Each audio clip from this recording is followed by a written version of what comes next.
존경하는 불자 여러분, 반갑습니다. 오늘도 귀한 인연으로 화엄경 이세간품의 가르침을 함께 배우게 됨을 감사드립니다.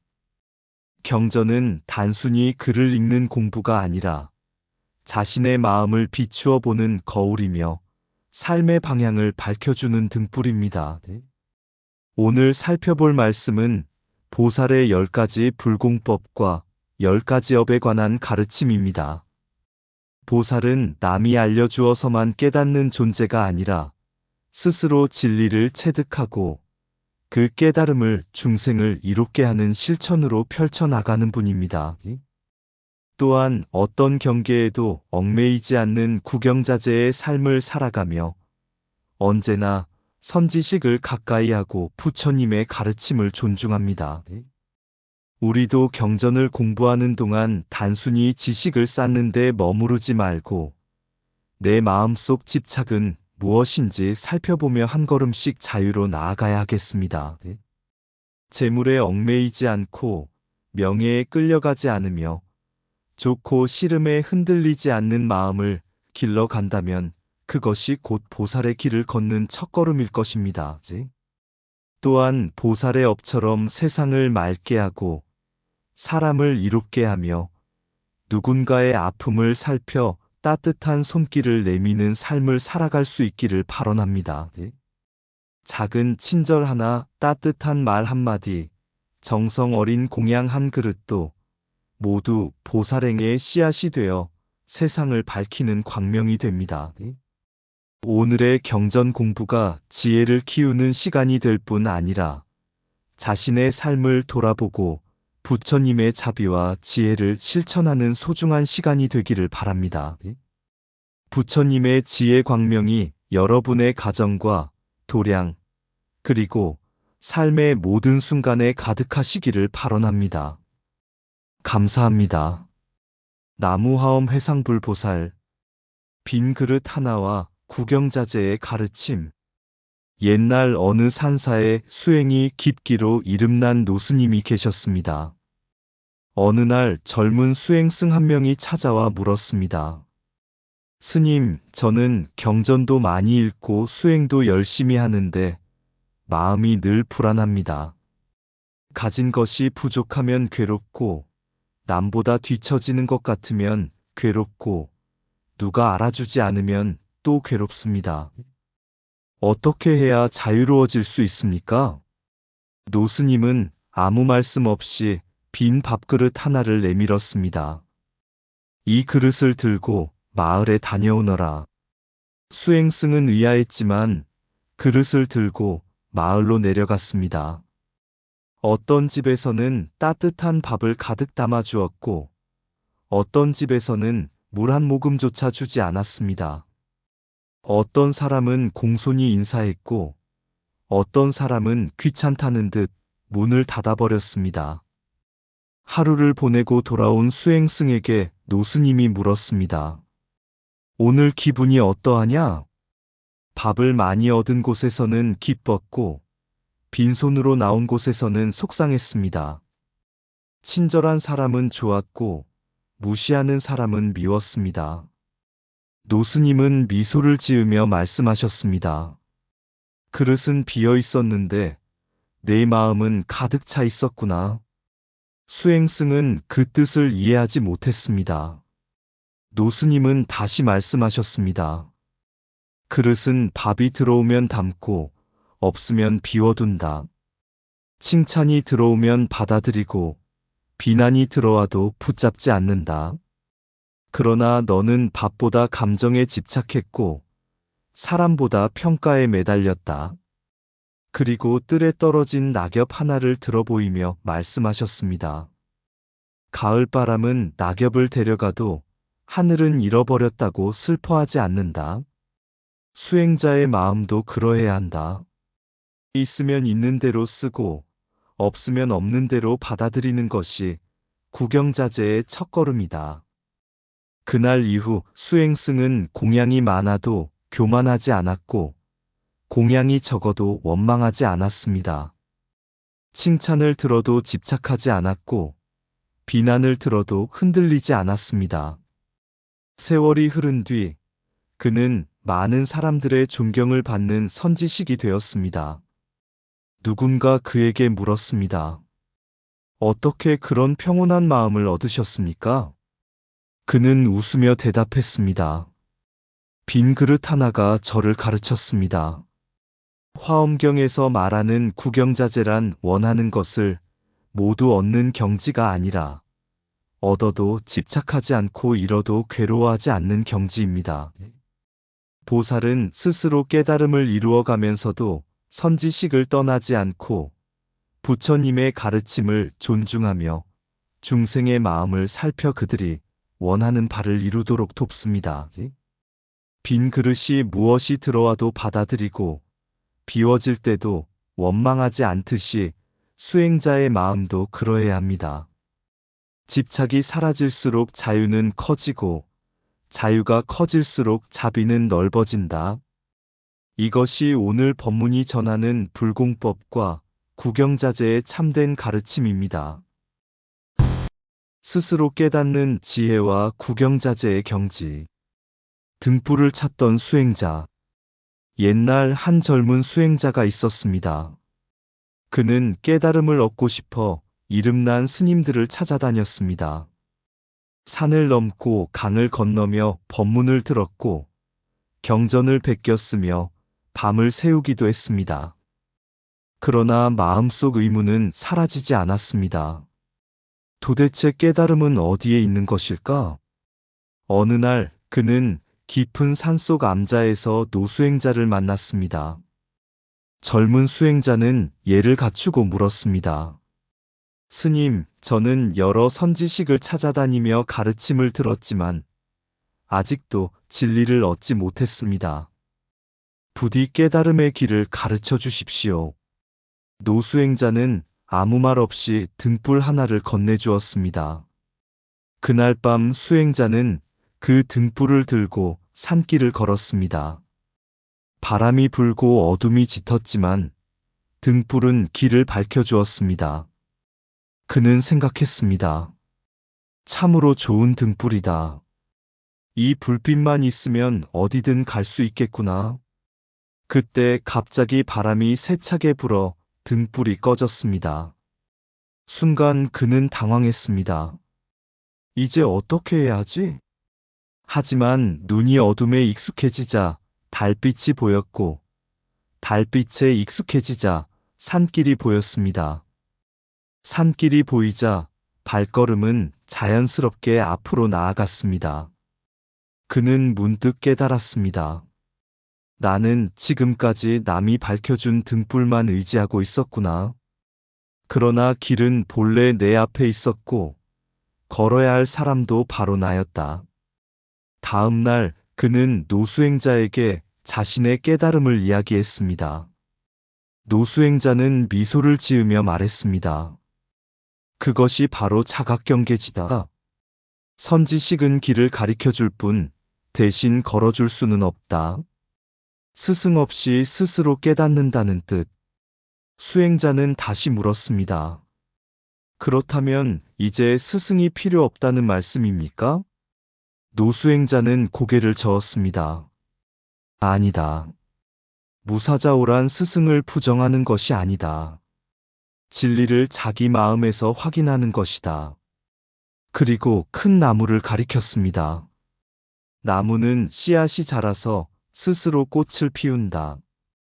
그러나 햇빛과 비와 흙이 없었다면 꽃도 피지 못했을 것이다. 수행자는 그 말을 듣고 깊이 고개를 숙였습니다.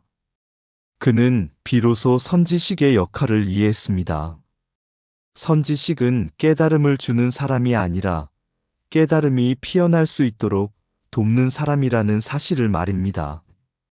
구경자재의 경지. 세월이 흘러 수행자는 어느 정도 수행이 무르익었습니다. 그런데 어느 해 흉년이 들어 절에는 공양이 부족했습니다. 어떤 스님들은 걱정했습니다. 내일 먹을 양식도 없는데 어찌하겠는가? 그러나 수행자는 평온했습니다. 먹을 것이 있으면 감사히 먹고 없으면 물 한 그릇으로 하루를 지냈습니다. 사람들은 그에게 물었습니다. 어째서 그렇게 태어나십니까? 그는 웃으며 대답했습니다. 배가 부르면 수행하고 배가 고파도 수행할 뿐입니다. 또 어떤 날은 많은 사람들이 그를 칭찬했습니다. 그러나 그는 들뜨지 않았습니다. 반대로 비난을 받아도 낙심하지 않았습니다. 그는 말했습니다. 칭찬은 바람처럼 오고 비난도 바람처럼 간다. 하늘은 바람에 흔들리지 않는다. 그때 사람들은 그가 말하는 구경자재가 무엇인지 조금 이해할 수 있었습니다. 오용락을 초월한 자유. 어느 날 한 부자가 물었습니다. 스님, 저는 재산이 많지만 늘 불안합니다. 더 잃을까 두렵습니다. 수행자는 찻잔에 차를 따르며 말했습니다. 빈자는 잃을 것이 없으니 편안합니다. 부자는 그 말을 이해하지 못했습니다. 수행자는 다시 말했습니다. 재물이 문제인 것이 아니라 재물에 묶인 마음이 문제입니다. 재생명식수. 재물과 욕망과 명예와 음식과 잠에 끌려다니면 마음은 늘 흔들립니다. 그러나 그것들이 있어도 집착하지 않고 없어도 괴롭지 않다면 비로소 자유를 얻습니다. 그 자유가 바로 보살의 자유입니다. 선지식을 가까이 하고 부처님을 존중하는 수행. 훗날 수행자는 많은 사람들의 존경을 받게 되었습니다. 그러나 그는 늘 법회가 시작되기 전에 먼저 법당에 들어가 부처님께 삼배를 올렸습니다. 그리고 자신을 가르쳐준 스승들의 이름을 한 사람 한 사람 떠올리며 감사의 마음을 냈습니다. 제자가 물었습니다. 스님께서는 이미 많은 것을 깨달으셨는데 왜 아직도 그렇게 선지식을 공경하십니까? 수행자는 조용히 대답했습니다. 산 정상에 올랐다고 해서 산길을 잇는 사람은 없다. 그리고 이어 말했습니다. 깨달음이 깊어질수록 감사는 더 깊어지고 지혜가 커질수록 공경은 더 커진다. 화엄경은 말합니다. 스스로 깨달음을 얻는다는 것은 홀로 잘났다는 뜻이 아닙니다. 선지식을 가까이 하며 배운 가르침을 자기 마음속에서 진리로 확인하는 것입니다. 구경자재란 아무것도 가지지 않는 것이 아니라 무엇을 가져도 거기에 묶이지 않는 것입니다. 참된 수행자는 부처님을 존중하고 선지식을 떠나지 않으며 마침내 스스로 빛나는 등불이 되어 세상을 밝힙니다. 남이 준 등불로 길을 찾는 사람은 수행자이고 자기 마음에서 등불을 밝히는 사람은 보살이다. 나무화엄 회상불 보살. 참된 깨달음은 남의 말에서 시작되지만 자신의 마음에서 완성된다. 선지식은 길을 보여주고 깨달음은 스스로 걸어가며 얻는다. 지혜는 많이 아는 데 있지 않고 아는 것을 삶으로 살아내는 데 있다. 구경자재란 모든 것을 가지는 것이 아니라 어떤 것에도 얽매이지 않는 것이다. 칭찬에 들뜨지 않고 비난에 흔들리지 않을 때 마음은 허공처럼 넓어진다. 재물을 가진 사람이 부자인 것이 아니라 재물에 끌려가지 않는 사람이 진정한 부자이다. 집착이 줄어드는 만큼 자유는 커지고 자유가 커지는 만큼 자비는 깊어진다. 배움의 끝은 지식이 아니라 스스로 진리를 보는 눈을 얻는 것이다. 보살은 높은 자리에 올라도 선지식을 잊지 않고 깨달음을 얻어도 공경을 버리지 않는다. 마음이 맑아지면 세상이 변하는 것이 아니라 세상을 보는 눈이 달라진다. 욕망은 채울수록 커지지만 지혜는 내려놓을수록 밝아진다. 오늘의 작은 감사는 내일의 큰 공덕이 되고 오늘의 작은 집착은 내일의 큰 장애가 된다. 부처님의 길은 특별한 곳에 있지 않다. 매 순간 깨어있는 마음이 곧 도량이다. 스스로를 이기는 사람이 세상을 이기는 사람보다 위대하다. 등불은 남이 밝혀줄 수 있으나 그 빛을 지키는 것은 자신의 수행뿐이다. 화엄의 한 줄 뻗어 스스로 깨달아 자유자재하고 선지식을 공경하며 모든 인연에 감사하는 마음이 곧 보살의 길이다. 10번째 불공법, 부처님법을 떠나지 않는 마음. 큰 강을 건넌 뱃사공의 이야기. 옛날 어느 마을에 지혜롭기로 이름난 수행자가 있었습니다. 그는 젊은 시절 진리를 찾아 수많은 산과 강을 넘으며 수행하였습니다. 훌륭한 선지식들을 찾아다니며 가르침을 듣고 밤낮 없이 경전을 읽고 참선하며 마침내 깊은 깨달음의 경지에 이르렀습니다. 사람들은 그를 보며 말했습니다. 이제 스님은 더 배울 것이 없겠습니다. 이미 큰 깨달음을 얻으셨으니 스승도 필요 없으시겠군요. 그러나 수행자는 그 말을 들을 때마다 조용히 미소만 지었습니다. 강을 건너게 한 배. 어느 날 제자들과 함께 강가를 지나던 중이었습니다. 수행자는 문득 강가에 묶여있는 오래된 나룻배를 보고 한참 동안 바라보았습니다.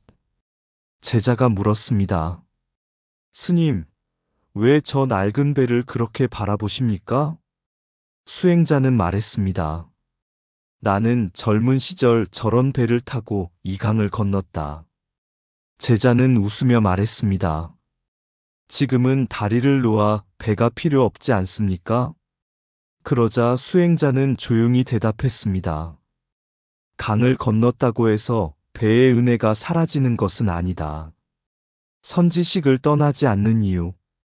그날 저녁 법문 시간에 수행자는 제자들에게 말했습니다. 깨달음을 얻었다고 스승의 은혜를 잊어버리는 사람은 아직 깨달음의 문턱에도 이르지 못한 사람이다. 제자들이 귀를 기울였습니다. 선지식은 나를 깨달음으로 데려다 준 배와 같다. 지금 내가 강 건너에 서 있다고 해서 배를 업신여긴다면 그것은 어리석은 일이다. 그리고 말을 이었습니다. 꽃이 피었다고 뿌리를 잇지 않듯이 수행자는 깨달음을 얻어도 선지식을 떠나지 않는다. 제자들은 깊이 고개를 숙였습니다. 부처님 법을 버리지 않는 사람. 세월이 흘러 수행자의 명성은 나라 밖까지 퍼졌습니다.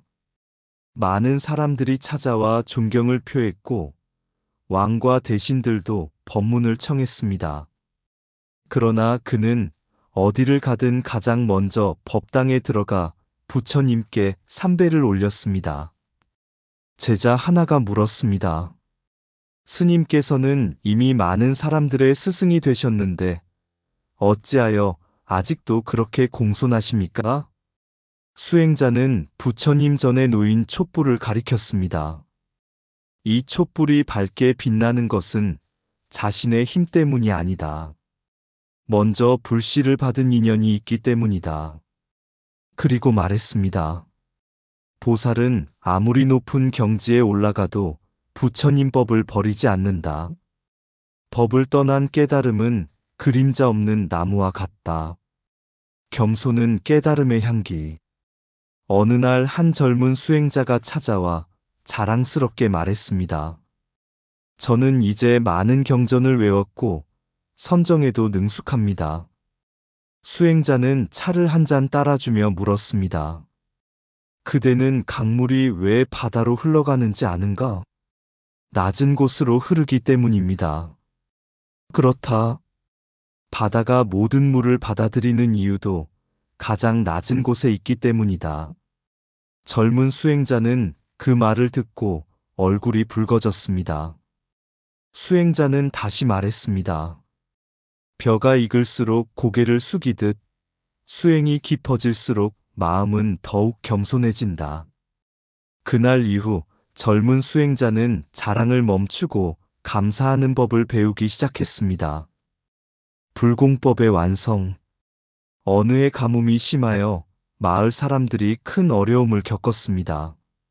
수행자는 제자들과 함께 창고를 열어 곡식을 나누어 주고 병든 사람들을 돌보며 굶주린 이들에게 공양을 베풀었습니다. 제자들은 궁금했습니다. 스님께서는 이미 깨달음을 이루셨는데 왜 이렇게 힘든 일을 마다하지 않으십니까? 수행자는 미소를 지으며 대답했습니다. 깨달음은 산 정상에 혼자 앉아 있는 것이 아니다. 깨달음은 중생의 고통을 함께 짊어지는 것이다. 부처님 법을 존중한다는 것은 중생을 존중하는 것이고, 선지식을 공경한다는 것은 받은 은혜를 세상에 돌려주는 것이다. 열애의 광대한 공덕. 세월이 흐른 뒤 수행자는 입적을 앞두고 제자들에게 마지막 말을 남겼습니다. 나는 특별한 것을 남길 것이 없다. 다만 선지식을 공경하고 부처님 법을 떠나지 말며 모든 인연에 감사하라. 그러면 너희 안에 있는 불성이 스스로 광명을 낼 것이다. 그 순간 제자들은 깨달았습니다. 열애의 광대한 공덕은 신비한 능력에서 나오는 것이 아니라 부처님 법을 끝까지 존중하고 선지식을 잊지 않으며 겸손과 감사로 살아가는 마음에서 피어난다는 사실을. 화엄경의 10번째 불공법은 높은 깨달음을 얻어도 교만해지지 않는 가르침입니다.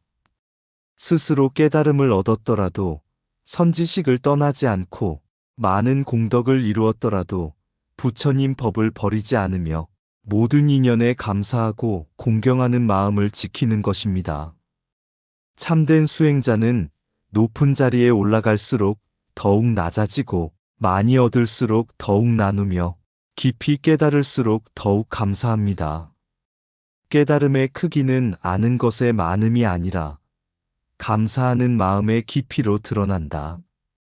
선지식을 잊지 않고 부처님 법을 떠나지 않는 사람에게 열애의 광대한 공덕이 자연히 깃든다. 나무화엄 해상불보살. 깨달음이 높아질수록 스승의 은혜는 더욱 깊이 보인다. 선지식을 잊는 순간 지혜는 멈추고 선지식을 공경하는 순간 수행은 다시 자란다. 부처님 법을 떠난 깨달음은 뿌리 없는 나무와 같아 오래가지 못한다. 참된 보살은 높이 올라갈수록 더욱 낮은 마음으로 세상을 바라본다. 배가 강을 건너게 하였듯이 선지식은 생사의 강을 건너게 한다. 감사는 수행의 열매이며 겸손은 깨달음의 향기이다. 공경하는 마음이 사라지면 공덕도 머물지 못한다. 많이 배운 사람이 훌륭한 것이 아니라 배운 은혜를 잊지 않는 사람이 훌륭하다. 보살은 법을 얻었다고 자랑하지 않고 법을 전해준 인연에 감사한다. 깨달음은 자신을 높이는 것이 아니라 모든 존재를 귀하게 보는 눈을 여는 것이다. 부처님을 존중하는 마음은 곧 모든 생명을 존중하는 마음으로 이어진다. 벼가 익을수록 고개를 숙이듯 수행이 깊어질수록 마음은 더욱 부드러워진다. 선지식을 가까이 하는 사람은 길을 잃지 않고 부처님 법을 가까이 하는 사람은 마음을 잃지 않는다. 교만은 공덕을 무너뜨리고 겸손은 공덕을 자라게 한다. 열애의 광대한 공덕은 먼 곳에 있는 것이 아니라 감사와 공경을 잃지 않는 마음 속에 있다. 화엄의 한 줄 뻗어. 깨달음을 얻어도 선지식을 떠나지 말고 공덕을 이루어도 부처님 법을 버리지 말라. 그 마음이 곧 보살의 불공법이다. 은혜를 기억하는 사람은 공덕을 잃지 않고 법을 존중하는 사람은 지혜를 잃지 않는다. 나무화엄 해상불보살. 보살의 십종업 세상을 이롭게 하는 실천행. 한 등불이 만 개의 등불을 밝히다. 옛날 어느 산골 마을에 작은 암자가 하나 있었습니다. 그 암자에는 나이 많은 스님 한 분이 계셨는데 신통력을 자랑하지도 않았고 특별한 설법을 크게 하지도 않았습니다. 그런데 이상하게도 마을 사람들은 어려운 일이 생기면 모두 그 스님을 찾아왔습니다. 어느 날 젊은 수행자가 물었습니다. 스님, 사람들은 왜 스님을 이토록 따릅니까? 노스님은 빗자루를 들고 마당을 쓸며 말씀하셨습니다. 나는 특별한 일을 한 적이 없다. 다만 부처님께서 가르쳐 주신 일을 조금씩 실천했을 뿐이다. 세상을 청정하게 장엄하는 업. 그날 새벽이었습니다. 수행자는 노스님이 법당 마루를 닦고 뜰에 낙엽을 쓸며 방석을 가지런히 정리하는 모습을 보았습니다. 수행자는 의아했습니다. 스님, 이런 일은 다른 사람이 해도 되지 않습니까? 노스님은 웃으며 말씀하셨습니다. 법당을 깨끗이 하는 것은 마루를 닦는 일이 아니라 마음을 닦는 일이다. 세상을 청정하게 만드는 사람은 먼저 자기 주변부터 청정하게 한다. 그날 수행자는 깨달았습니다. 보살은 거창한 일을 하기 전에 자신이 머무는 공간부터 맑고 아름답게 만든다는 사실을. 한 사람의 정성은 한 도량을 밝히고 한 도량의 밝음은 많은 사람의 마음을 밝힙니다. 함께 선근을 심는 사람. 어느 봄날 마을 사람들이 나무를 심기 위해 산에 모였습니다.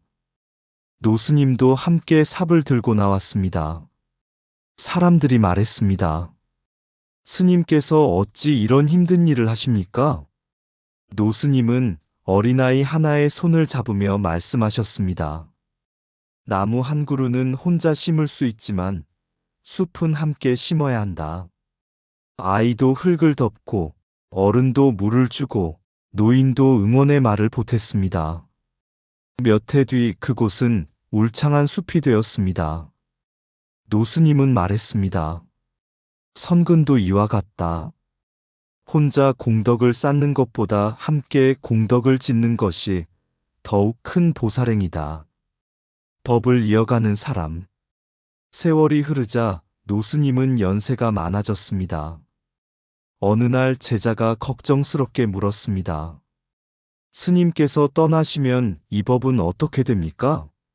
노스님은 촛불 하나를 켜더니 옆에 촛불에 불을 옮겼습니다. 그러자 또 다른 촛불이 밝혀졌습니다. 처음 불꽃은 줄어들었느냐? 아닙니다. 법도 이와 같다. 나누어 줄수록 줄어드는 것이 아니라 더욱 밝아진다. 그때 제자들은 알았습니다. 보살은 자기만 깨닫는 것이 아니라 미래 세대까지 법이 이어지도록 힘쓴다는 것을. 광명으로 세상을 비추는 업. 어느 겨울밤 폭설이 내렸습니다.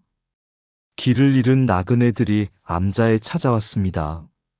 노스님은 법문보다 먼저 따뜻한 죽을 끓여주었습니다. 얼어붙은 손을 녹여주고 쉴 자리를 마련해 주었습니다. 그 모습을 본 수행자가 물었습니다. 스님, 왜 먼저 법문을 하지 않으십니까? 노스님은 등불을 가리키며 말했습니다. 어둠 속의 사람에게는 먼저 빛이 필요하다. 추운 사람에게는 먼저 따뜻함이 필요하다. 보살의 광명은 말보다 먼저 자비로 드러난다. 그날 밤 나그네들은 말없이 눈물을 흘렸습니다. 그들에게 가장 큰 법문은 따뜻한 죽 한 그릇이었습니다. 중생의 마음을 살피는 가지업. 어느 날 마을에 가난한 청년이 찾아왔습니다. 사람들은 그가 돈이 필요하다고 생각했습니다. 하지만 노스님은 한참 동안 청년의 이야기를 들었습니다. 그리고는 돈 대신 붓과 종이를 건네주었습니다. 사람들이 의아해했습니다. 왜 돈을 주지 않으셨습니까? 노스님은 말했습니다. 그 사람에게 부족한 것은 돈이 아니라 용기였다. 몇 년 후 그 청년은 훌륭한 서예가가 되어 다시 찾아왔습니다. 그는 눈물을 흘리며 말했습니다. 그때 스님께서 제 마음을 알아주셨기에 다시 일어설 수 있었습니다. 노스님은 조용히 웃었습니다. 중생을 돕는다는 것은 원하는 것을 주는 것이 아니라 필요한 것을 알아주는 것이다. 한 등불이 만 개의 등불을 밝히다. 입적을 앞둔 어느 날 밤, 제자들이 마지막 가르침을 청했습니다. 노스님은 법당의 등불을 바라보며 말씀하셨습니다. 보살의 삶은 등불과 같다. 자신만 밝히는 등불은 작은 빛이지만 다른 등불을 밝히는 등불은 끝없는 광명이 된다. 세상을 청정하게 하고 선근을 함께 심고 법을 이어가고 광명을 나누고 중생의 마음을 살펴주어라. 그것이 보살의 업이다. 그 말씀을 남기고 노스님은 조용히 미소를 지었습니다. 법당의 등불은 여전히 밝게 타오르고 있었습니다. 화엄경에서 말하는 보살의 십종업은 특별한 능력을 뜻하는 것이 아닙니다. 내가 있는 곳을 청정하게 만들고 함께 선한 인연을 심으며 부처님의 법을 미래까지 이어가고 자비의 광명으로 세상을 밝히며 중생의 마음을 헤아려 그들의 원을 이루도록 돕는 삶입니다. 보살은 세상을 바꾸려 하기 전에 한 사람의 마음을 밝히고 한 사람의 마음을 밝힘으로써 세상을 변화시킵니다. 등불 하나가 어둠을 탓하지 않듯 보살은 세상을 원망하지 않고 세상을 밝힌다. 중생의 마음을 알아주는 한마디가 천권의 경전보다 큰 공덕이 될 때가 있다. 나무화엄 회상불 보살. 세상을 밝히고자 하는 사람은 먼저 자신의 마음을 밝게 하라. 도량을 청정하게 하는 손길은 곧 자신의 마음을 청정하게 하는 수행이다. 보살은 큰 일을 기다리지 않고 작은 선행으로 세상을 변화시킨다. 혼자 심은 선근은 한 그루의 나무가 되지만 함께 심은 선근은 울창한 숲이 된다. 공덕은 나눌수록 줄어드는 것이 아니라 등불처럼 더욱 밝아진다. 부처님께 올리는 공양은 물건에 있지 않고 정성에 있다. 법을 전하는 사람은 말을 남기는 것이 아니라 희망을 남긴다. 중생을 교화하는 첫걸음은 상대를 이해하려는 마음이다. 광명은 먼 곳을 비추기 전에 가까운 이의 어둠을 먼저 밝혀준다. 참된 자비는 상대가 원하는 것을 주는 것이 아니라 필요한 것을 알아주는 것이다. 삼보를 지키는 사람은 곧 미래의 불법을 지키는 사람이다. 한 사람의 선한 마음은 한 가정을 바꾸고 한 가정의 선한 마음은 세상을 바꾼다. 보살은 중생의 허물을 보기보다 가능성을 먼저 본다. 마음을 살피는 눈이 깊어질수록 자비의 손길도 넓어진다. 세상을 이롭게 하는 가장 큰 힘은 권력이 아니라 깨달음에서 나온 자비이다. 화엄의 한 줄 뻗어. 보살은 세상을 밝히는 등불이 되고 중생의 아픔을 덜어주는 손길이 되며 부처님의 법을 이어가는 다리가 된다. 한 생각의 자비는 한 사람을 살리고 한 사람의 변화는 세상을 밝힌다. 등불은 자신을 태워 세상을 비추듯이 보살은 자신의 공덕으로 중생의 길을 밝힌다. 나무화엄 회상불 보살. 꽃을 피운 사람과 그늘을 남긴 사람. 옛날 어느 마을 입구에 큰 느티나무 한 그루가 있었습니다. 여름이면 시원한 그늘을 들이우고 가을이면 수많은 새들이 날아와 쉬어갔습니다. 마을 사람들은 그 나무 아래에서 더위를 피하고 길을 가던 나그네들도 잠시 쉬어가곤 했습니다. 어느 날 한 아이가 할아버지에게 물었습니다. 할아버지, 이 나무는 누가 심었어요? 할아버지는 잠시 생각하다가 말했습니다. 글쎄다. 아주 오래전에 누군가 심었을 텐데, 이제는 아무도 그 이름을 모른단다. 아이는 이상했습니다. 그렇게 좋은 일을 했는데, 왜 아무도 기억하지 못하나요? 할아버지는 미소를 지으며 대답했습니다. 그 사람은 이름을 남기려고 나무를 심은 것이 아니라 그늘을 남기려고 나무를 심었기 때문이란다. 아이는 그 말을 오래도록 잊지 못했습니다. 세월이 흘러 아이는 청년이 되었고 어느 날 문득 그 느티나무 아래에 앉아 있었습니다. 그때 어린 시절 들었던 말이 떠올랐습니다. 이름을 남기려 하지 말고 그늘을 남겨라. 청년은 비로소 깨달았습니다. 부처님께서 세상에 오신 것도 이름을 남기기 위해서가 아니었고, 보살이 수행하는 것도 칭찬을 받기 위해서가 아니며, 선지식이 법을 전하는 것도 자신을 드러내기 위해서가 아니라 중생의 길을 밝혀주기 위해서라는 사실을 말입니다. 화엄경에서 말씀하신 10가지 불공법과 10가지 업도 결국 같은 뜻을 담고 있습니다. 스스로 깨닫는 지혜를 이루되 교만하지 말고 선지식을 가까이 하되 의지에만 머물지 말며 부처님 법을 존중하되 형식에만 머물지 말고 중생을 위하되 대가를 바라지 말라는 가르침입니다.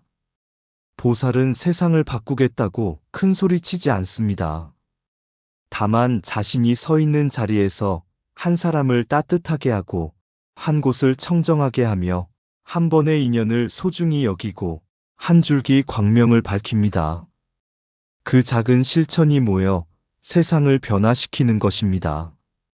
우리가 오늘 공부한 불공법은 특별한 사람만 실천하는 법이 아닙니다. 가족을 향한 따뜻한 말 한마디, 도량의 신발을 가지런히 놓는 손길, 힘들어하는 이의 이야기를 들어주는 마음, 부처님께 합장하는 공경심, 선지식을 향한 감사의 마음, 이 모두가 보살의 불공법이고 보살의 업입니다. 부처님께서는 말씀 없이 꽃 한 송이를 들어 보이셨고 가섭존자는 그 뜻을 알아 미소 지었습니다. 그 꽃은 오늘도 우리 마음속에서 피고 있습니다.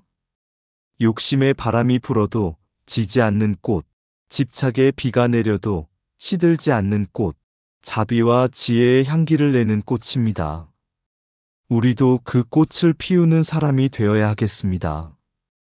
이름을 남기기보다 그늘을 남기고 공덕을 자랑하기보다 은혜를 기억하며 세상을 바꾸려 하기보다 자신을 먼저 밝히는 사람.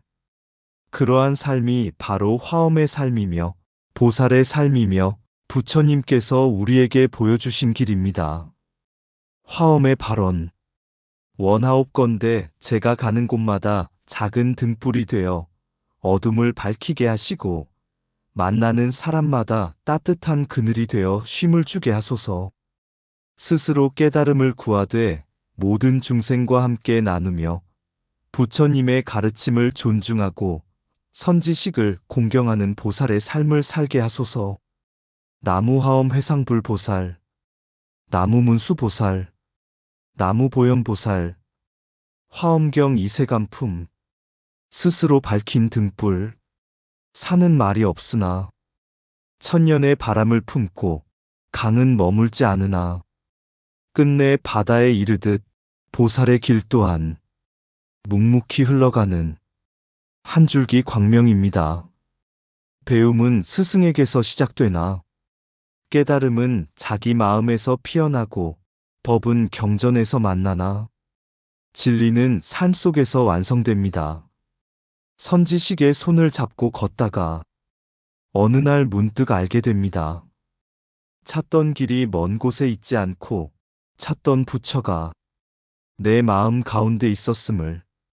꽃이 피어도 뿌리를 잊지 않듯 깨달음을 얻어도 스승의 은혜를 잊지 않고 높은 곳에 이르러도 부처님의 법을 떠나지 않는 마음, 그것이 보살의 불공법입니다. 재물이 와도 마음이 흔들리지 않고, 명예가 와도 마음이 들뜨지 않으며, 비난이 와도 마음이 무너지지 않는 것, 있으면 감사하고 없으면 또한 감사하는 것, 그것이 구경자재의 맑은 하늘입니다. 한 장의 낙엽을 쓸어도 도량을 장엄하는 일이 되고, 한 그릇에 공양을 올려도 법계를 공양하는 공덕이 되며, 한마디 따뜻한 말도 중생을 살리는 법문이 됩니다. 보살은 큰 일만 하는 이가 아니라 눈물 흘리는 이를 보면, 곁에 앉아주고 길을 잃은 이를 보면, 등불을 밝혀주며 외로운 이를 보면 따뜻한 마음을 내어주는 사람입니다. 등불 하나가 또 다른 등불을 밝히고, 그 등불이 다시 만 개의 등을 밝히듯 자비는 퍼질수록 넓어지고 공덕은 나눌수록 깊어집니다. 오늘도 부처님 법을 공경하며, 오늘도 선지식을 가까이 하며, 오늘도 중생의 마음을 살피며, 오늘도 작은 선행 하나를 심습니다. 언젠가 그 씨앗이 지혜의 꽃이 되고 자비의 숲이 되어 온 세상을 덮는 큰 그늘이 되기를. 스스로 밝힌 등불 하나가 끝없는 밤을 밝히듯 한 생각의 보리심이 무량한 세계를 밝히나니, 이 몸 다하도록 부처님 법을 떠나지 않고 모든 중생과 함께 광명의 길을 걸어가리. 나무하엄 해상불보살 의상 붓다의 복과 지혜였습니다. 오늘도 복지구족한 날 되세요. 구독과 좋아요는 붓다의 복과 지혜를 밝히는 큰 자비의 등불이 됩니다.